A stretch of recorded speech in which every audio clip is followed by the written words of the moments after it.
I'm giving you your yeah. I've heard a lot of drivers and a lot of people on YouTube talk about pepper spray, carrying tasers with them. And some people are even talking about guns. I have no problem with self-protection. What I want to talk about right now is prevention.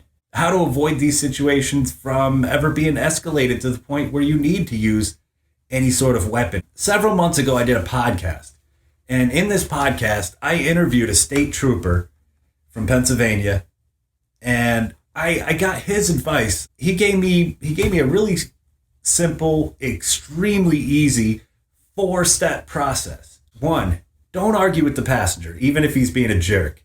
2, if you've gotten to the point where you feel like the passenger needs to get out of the car, pull over in a public space, a well-lit space, preferably with other people around. Go ahead and ask him to leave. If you ask him to get out of the car and he doesn't get out of the car, you yourself get out of the car, create a little bit of distance, create a decent amount of distance between you and the passenger.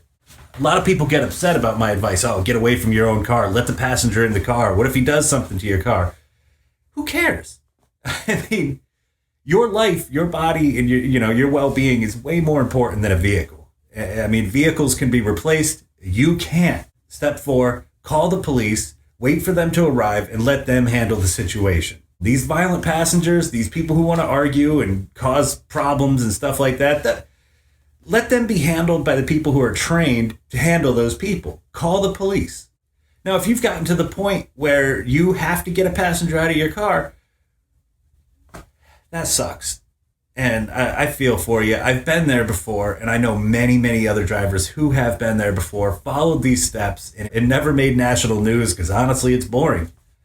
And if this driver would have followed the steps that I outlined here, we would have nothing to talk about right now because I 100% believe that this would have never, ever escalated. Keep these situations under control by preventing them from happening to begin with.